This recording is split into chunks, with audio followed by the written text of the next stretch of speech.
I was coming home on a yellow bus, but the bus broke down and stranded us. Coming home on a yellow bus, but the bus broke down and stranded us. It was a long, long, long, long, long way home.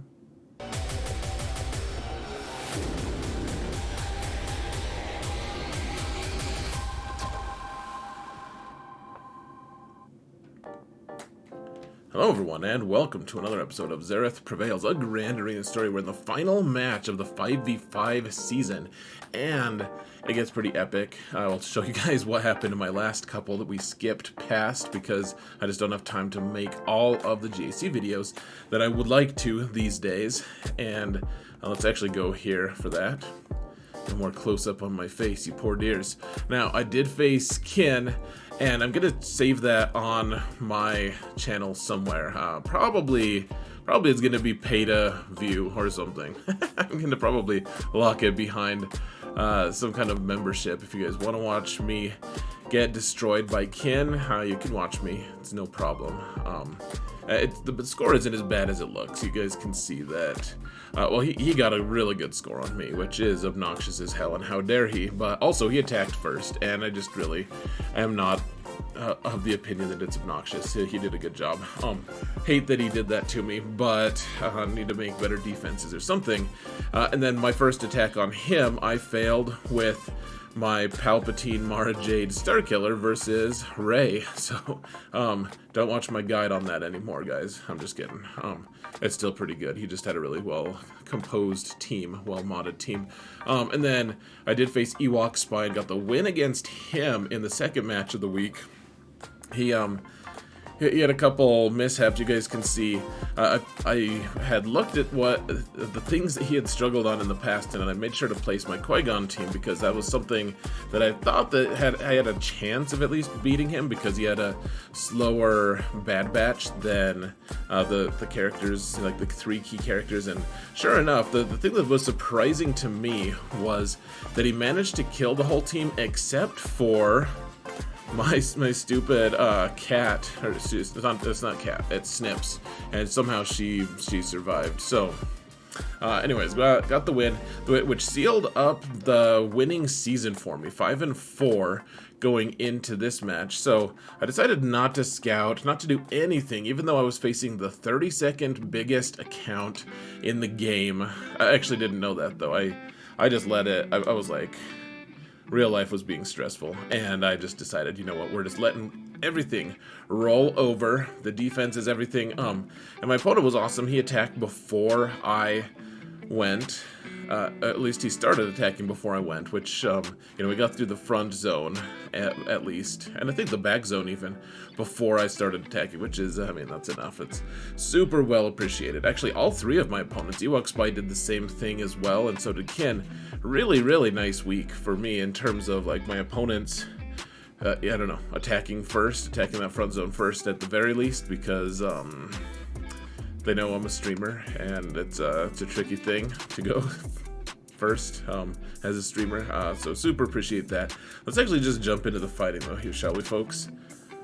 So let's see, here is the compare, and you can see he's got 12.6 million GP. I'm 11.3, so he's got me by over a million, which, I mean, at our levels, it's not like this crazy amount. But what I want you to look at, folks, is the look at the relic 9s, and then look at relic 8 and 7.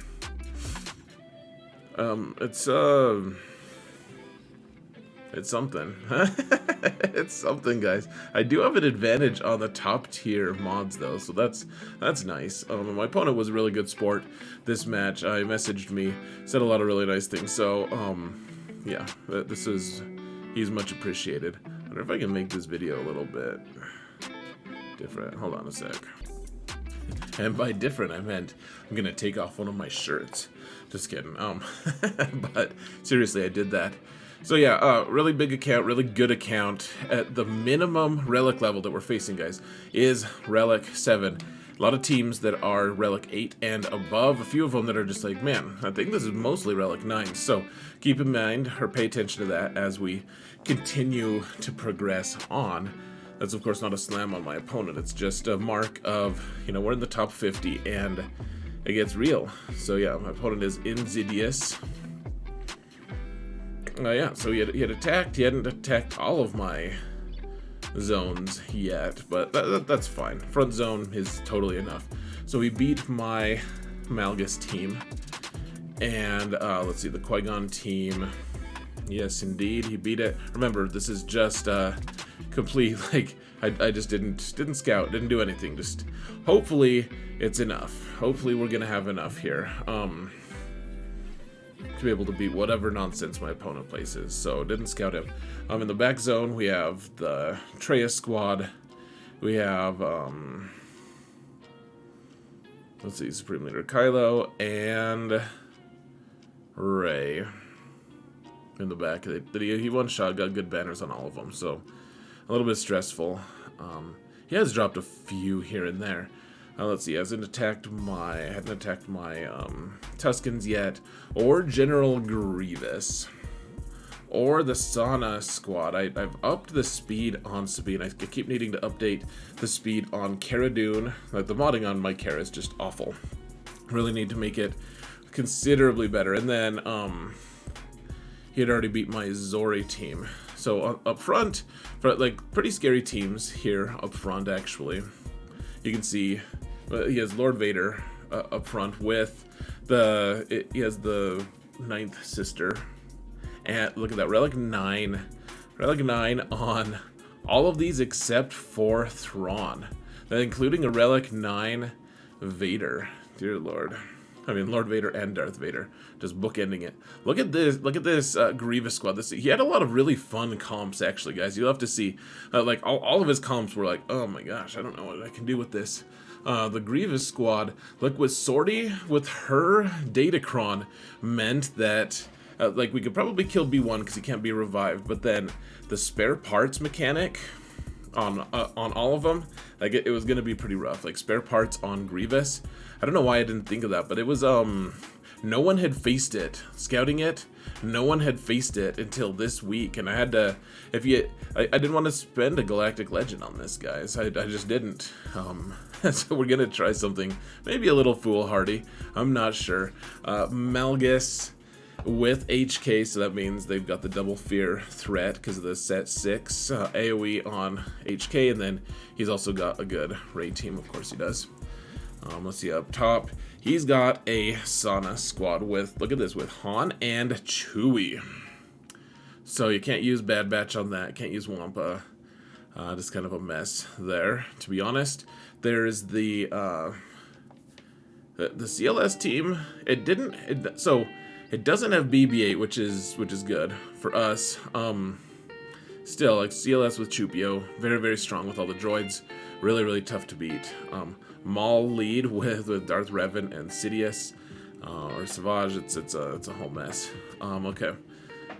Let's see. Oh, and then in that time he did attack me some more, and I think he failed against my Sauna team, so that was good. That was good. All right, let's use Palpatine and what's his name, Starkiller, and you guys have seen me do this. Okay, so Nest is here, and I think this is a Relic 9 on Nest or something like that. Fairly stressful. So because there was the pre-taunt, we haven't been able to dispel the no crits thing. Okay, so finally got it dispelled with Starkiller. That's one argument for having a faster Starkiller, is to get that out as quickly as you can. And then she put herself into damage immunity, which is not necessarily great, because now every time we're getting a bunch of turn meter on a few different characters, and so she's gaining all of that inspired every time. Though luckily she did take a turn fairly quickly, so now we can actually just kill Ben and then maybe kill Rey right after that. That would be kind of neat. Okay, so Ben's gone. He gone. Now if we could just take Rey out, that would be fan-friggin-tastic. Of course Ben is back. Somehow Ben returned. Remember though, we can actually, we can, now that she doesn't have inspired, we can put stagger on her, so we could potentially just keep her from gaining any more turn meter. Okay, so we killed Rey. She can't come back. Ben, we can't really do anything about. So let's try to get everyone into damage immunity now, if we can. And you know, Ben will just come back until everyone is gone. Let's see if we can just one-shot Nest. Indeed, 181k from Starkiller. This is one of the reasons, folks, why you want to have a well-modded Starkiller, in my opinion. Okay, so killed L3. Now, Jedi Training Rey is going to be a tough customer to beat because she's got a lot of evasion because her mastery keeps increasing.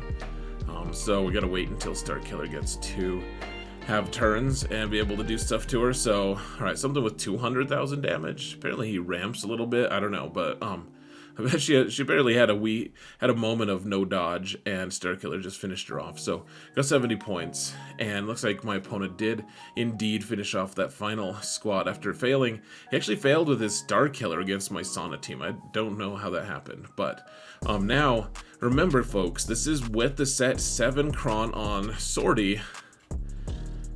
So I decided to use Bam because we'd have healing immunity. You know, IG and Queel, obviously, because they are good. Like, IG is so good against Grievous because he consistently gets rid of he gets rid of those what's it called, of all the debuffs. So they're getting all these passive what target locks. I keep wanting to call them turn meters, which is false. Okay, so yeah, every time Sortie takes a turn, she gives spare parts back, which means they can't be defeated. Like, they just keep reviving, and gosh, Magna Guard with that is so obnoxious. Like, you have to kill him twice here. So, and I think his Sortie is Relic 9 too, so just makes her really tough to kill. The only way to be able to, like, unless you can double kill them. Unless you can double kill Magna Guard, like 2 times in a row, just take him out, then so every time Sortie takes a turn, he puts the spare parts back on. And so it's a mess, guys, no doubt about it. And every time Grievous takes a turn, he ramps his health total. Not to mention, if we get down to just Grievous and Sortie, then Grievous, who is Relic 9 as well, this is Relic 8 on Magna Guard, Grievous, who's Relic 9 as well, is able to this is a mess, guys. We have 2 minutes left. It's just not okay. And then also she's got a lot of dodge. But yeah, Grievous is ramping his health. So when he gets down to only health, then he can force Sortie to taunt. It's just not fair. We have 1.5 minutes left, folks. And it looks like we're not even going to get through Magna Guard. It's going to have to be a cleanup. And my opponent has only failed once. Otherwise, he's been pretty efficient against me. It's just a mess. Okay, so kill Magna Guard once. And every time, of course, we kill Magna Guard or a different droid, Grievous gets a turn and he ramps himself a little bit. Come on, guys, just kill. Okay, we have 1 minute left, guys. 1 minute. Okay, killed Magna Guard. Thank God. Okay, but hopefully, I mean, this is still going to be a really tough one to be able to come back on. And then Dash just does 280k to Sortie, which is great. We've got 27 seconds left, and remember, Grievous at Relic 9 has so much health, and he's ramped his damage by so much because we've killed so many of his guys. Like, look at how, like, that we just did 100k damage and we barely did anything. So hit auto. We've got 3 seconds. Oh my gosh. That's the Whistling Birds save us all. Thank goodness. He got an 1804, which means he dropped less than 50 banners total, guys, even though he failed on one of my squads. So, not much wiggle room. Holy cow, though, 65. Can't believe that happened, especially with 1.5 minutes left. Magna Guard was still alive. So we're going to use Aphra here, and this is one of the instances, guys. So by killing that team with Dash instead of like a Galactic Legend, like maybe we could have done, that's an instance of what I like to, well, I don't know if I like to call anything anything, but one thing that I will point out, folks, is that that's an instance of me gambling that I think is a really, like, sometimes that's what's needed to beat these really good players who, you know, I'm not saying that I won this match. I will say that it gives us a fighting chance, because if we can kill that sortie squad with dash, that leaves it wide open to be able to use a lot of the other teams. Because remember, we're putting a lot on defense as well. We don't have a ton, like we don't have overwhelming force for every single fight. So if we can win on one of those marginal fights, then we can use overwhelming force on a bunch of other marginal fights. Like we have to win one Sketchfest potentially, but then after we are able to win that one Sketchfest, life gets a little easier. I mean, we did drop another 6 banners here against Lord Vader, but man, I'm gonna miss that Aphra last time we get to use it. So let's use Sith Eternal here. I thought for a while about using my bounty hunters here, and I decided against it just because that double fear from Malgus, and the Malgus was fast enough to go before my bounty hunters. So, you know, he put doubt on them. Like doubt does some weird things to bounty hunters anyways. And then HK also being able to throw his AoE of fear onto the team made it so that I didn't want to risk using a non-GL. Even though there are a bunch of kind of like scrubs hanging out on this team, it's still just a team that you want to kill with fire if possible, or I guess in this case with lightning. But I put the other one on what's his name? On HK, the other link on HK, because he takes so many turns. I learned that way, I think it was a couple matches prior. I fought this team. Well, I fought like a team, but with Darth Revan and everyone, with HK, and I almost actually, my Sith Eternal almost died. I mean, I think it probably ended up getting max banners, but there was a close run thing, and the thing was the HK Kron, which I don't even know why I'm mentioning it now, but he gets so much turn meter. I should have linked HK instead of Darth Revan the way I did. So, anyways, we got the good banners there, and in the back, no Galactic Legends. So, I mean, he's got this. He's got Maul. He's got a good dash team with Hondo. It's not going to be a walk in the park, but all right. Here's another one that I'm like, all right, probably going to get really bad banners, but if we can get a one shot here, then everything else kind of has a cascading effect. So this is the mark of, like, sure, I'm gambling, but he's forcing me to gamble a few different times here. And remember, everyone is Relic 8 or higher here, guys. Well, maybe a couple of them are only Relic 7, who knows? But, I mean, that's certainly, I think, well, let's see. I think Rex is maybe Relic 6 on mine. Otherwise, everyone's like 7-ish. Like, we're not doing that much damage, though. It's kind of a mess. Fives is already gone. Rex is hibernating. And so, you know, we can't really crit that much because Maul is... Every time, let's see, what is it? When they're in stealth from Darth Maul, you can't crit them. So when they're, out of stealth, that's when you can crit them. But otherwise...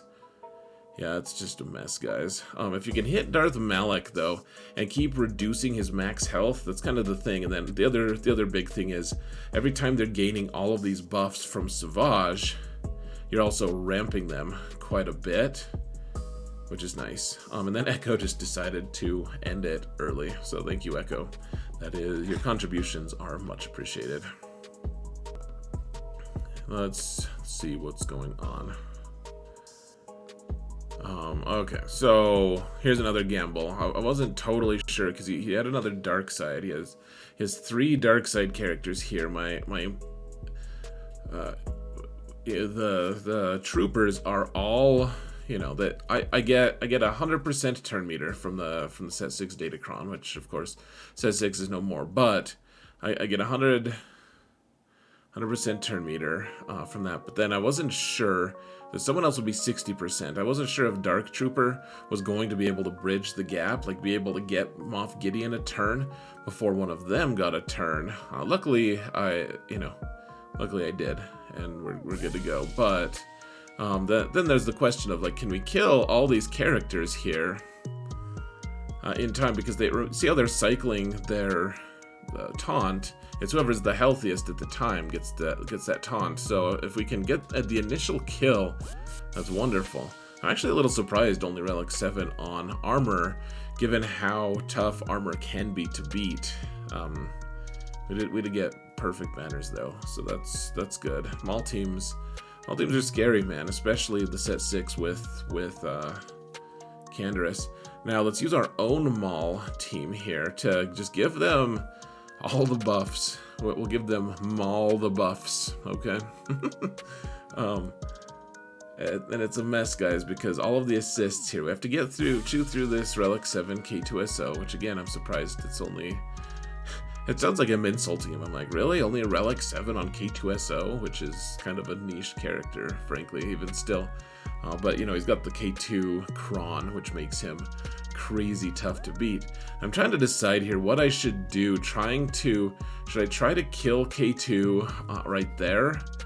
Or, you know, like, should I try to kill a K2 with my AoE? What should I try to do with Maul?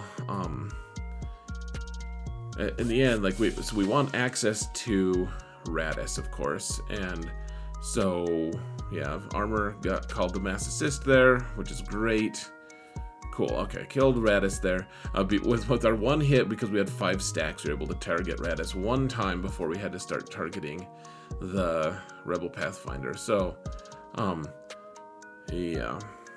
Luckily, we took so many turns that, I mean, you get to the point where you have so many exposes on your characters that if they take one turn with an AoE, they can just end your life. It's a very serious business. Now, they have this dash team with Hondo, and just decided, all right, let's take Jabba here. I mean, so keep in mind, folks, I'm doing all the marginal ones and saving my Galactic Legends just so I'm able to, you know, get quote-unquote guaranteed wins here. You know, we're doing the marginal ones first, and then they'll get easier and easier as things go by. Though, honestly, I've seen people lately use dash teams to take out some Jabba teams. Now, I think that in general, that tends to be the case with, like, really good dash teams against, like, maybe suboptimal dash teams, so, or Jabba teams. So, I don't... It was still a little bit like, man, well, he's got Relic 9 on Dash. It's got all the relics. I think he's got Relic 9 on Vandor even. I'm sure we'll see him at some point. I think we target him. I think did I put a no revive Kron on them? I don't remember. I don't know why I'm targeting Dash so much. Maybe I'm just trying to get my contract or something. Yeah, okay, so I put a no revive Kron on them so that if I could get a kill, so if you get enough thermals, then Boosh does her big hit, then they'll just explode and no revive is allowed. I was saving my Jabba, I was saving Hondo for just, I could just use my Rancor ability, like my ultimate on him, because he's already, I guess he's only at 33. That's a little bit surprising. Well, just because, you know, I'm getting a lot of turns here, but yeah, let's make it so that he can't hurt me that much. And yeah, let's take out Hondo, please, and thank you. And then Queel, I don't know what you're doing here, but you should leave. I have spoken. Goodbye. All right, so we got through all the squads. Yeah, on the bottom zone we did. We still have CLS and Sana. So remember, CLS is the one with all droids. And, you know, the Chupio Kron from set 7 is pretty scary. So let's, I was saving Reva here for something. Like I said, like we've been doing all the sketchy ones first. But I wasn't, like, CLS is actually a counter, though. It's like CLS with Han and Chewie is a counter to some Reva teams. And, okay, let's just spite kill C-3PO. And then, okay, guys, this is actually this is important. Let me pause for a second. Now, we have the opportunity here to, you know, I was trying to figure out how can we get those banners back from Reva. R2-D2's there. He's not going to survive for long. So if you do equalize health, the middle ability, or it'll equalize protection. It also heals a little bit of health, if I remember correctly. It dispels debuffs, all sorts of awesome stuff. But if you equalize your protection, what'll happen is you'll just spread all of that lack of protection amongst all of your characters, and you'll just drop 4 banners. Like right now, everyone's got max banners, or max protection, except for Reva. And though I'm like, man, can I get 65? If we equalize protection, is that gonna help? But at the end of the day, I decided, let's just use the other ability here and just take a 64, because otherwise we would have just gotten a 60 trying to equalize and then brought us below 100% protection on the rest of them. Now I had Kenobi with Cat left, decided to go with just 4 of them, and I mean, it's really kind of an unfair trade. I'm like, Kenobi just manhandles these guys, right? I mean, it's fine. This is fine. I think I did use this team to kill a Reva in my last fight against Ewok Spy, if I remember correctly. So that's I'll be preserving that fight. We'll probably make a guide of some sort here in the upcoming 5v5 season, so that we can, you know, actually know how to beat that team. I mean, I need to study it more too, so, you know, that's what you do. You make a guide so you can learn something. Yeah, we're doing pretty good here, guys. 178 people watching. I think at some point we were a little over 200 people. So more and more people coming to watch the stream, which is appreciated, of course. All right, so we got through the squads, and I mean, he's 1804. We could easily drop this in fleets. The good news is he didn't put anything too ball busting here. People just getting sick of fleets and putting garbage in so that we can just destroy each other's fleets is nice. The biggest question, of course, is can we kill that IG 2000 in our opening, like, 3 hits? And if we don't get enough assists, then we're totally screwed. Otherwise, once you kill IG 2000, the fight gets a lot easier. Now, now we want to kill Xanadu. Okay, we're in the clear for the most part. Like, I don't know what circumstances could cause a loss at this point. I'm sure that there are some kind of RNG things, but for the most part, like, this is, you know, you just want to destroy their ship as quick as you can and preserve banners. It's too bad that Y-Wing died, but you just can't prevent that. You know, sometimes they just decide to hard focus Y-Wing, and unlike unlike how if you hard focus IG-2000, sometimes you can't kill IG-2000. They will always be able to kill Y-Wing if they want to. Like, that's one thing that they can always do. So, all right. Even if they don't get any farther than that, if they hard focus it, Y-Wing has to die. So, let's see, what's that? 72. Easy peasy. Not too difficult. Let's go into Malevolence here. Triple Geos, which had me kind of faked out. I'm like, where are the other Separatist ships? I wasn't sure at all. But, I mean, we kill Malevolence all the time with Negotiator. We may as well just, I don't know. Just try to kill him with Negotiator as well. Focus him down. Do similar stuff. Make it so that Spy can't live and stuff. Just focus Spy down, and alright, good to go. Good banners. And now we'll use Empire to kill this Radis team, which, of course, I mean, this is all fraught with peril, guys, because we can't really drop that many banners still. If we fail this fight, like, we're still not doing well, you know? Like, if we fail this fight, it's you know, just drop a couple more banners and we'll just lose the whole damn thing. That Millennium Falcon thing, that you really want to make sure that you hit Millennium Falcon as many times as you can so it hits you back and gets rid of those stacks, because those stacks are what multiply its damage when it does the big AoE, and the AoE can just kill all your ships if you're not careful. I actually really like having this team on defense sometimes, and having the Falcon come in as the only reinforcement. And if people don't properly prioritize your Rey's Millennium Falcon, then they will just die. Sometimes, not always, but it's just worth pursuing, guys. It's worth a look-see for sure. All right, got a 70, and I think pretty sure that was enough. We just needed to get the win, so we got the one shot. And there it is, folks. 1831 to 1804. Good sportsmanship on the part of my opponent, and so thank you so much for attacking first, and for your kind words. The one thing I will point out, guys, he failed on my Sana team, and then he dropped another 7 banners on Sana, which is 27. If he had gotten perfect banners instead, he would have ended up with an 1831 as well. So. And then he would have won by tiebreaker by, a million or whatever GP. So, pretty lucky on my end. He failed with Star Killer. I just don't know what happened. He said he got sloppy, but I don't know what that means exactly.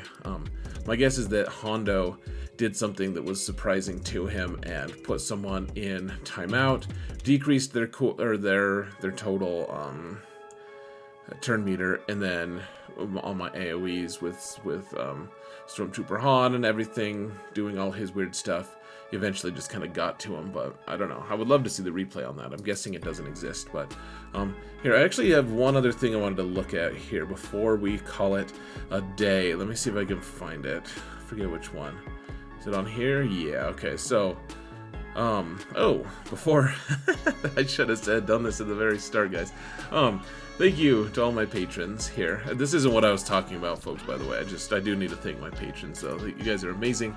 Thank you so much for your support. I truly appreciate it. I couldn't do what I do without you, so thank you very much. And guys, don't forget to like, subscribe, comment, help me mount the algorithm. Most of you have probably already left, but I would appreciate it all the same. And then finally, I did make this little, I doubt I'll do this for all of them. It's kind of lopsided. It's tough to make everything all centered nicely. But I ended up with a 6-3 record this season. And we started in the top 50, ended in the top 50. And, congratulations to my opponents, Michael, Arsenal, and Kin, who ended up beating me. And Arsenal and Kin, honestly, and Michael, all 3 of the losses that I took were not close. They just bludgeoned me. They did really good. Really good job to them. And the other ones, congratulations. I don't know about congratulations.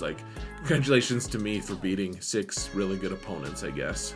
That sounds so dumb. It's like Jafar's beard. It's so twisted. But one way or another, thank you for... this has been a really good season. So many really considerate, awesome opponents this week, or this month, guys. Just want to give a huge shout out. Really appreciate everyone who attacked before me. That goes a long way toward having a really awesome stream. Not that a couple of them I even just lost straight up, so it's not like it's this crazy advantage, but I mean it just makes the stream so much nicer. So guys, hope everyone watching had a good GAC season. Hope you're ready for the upcoming 3v3 seasons.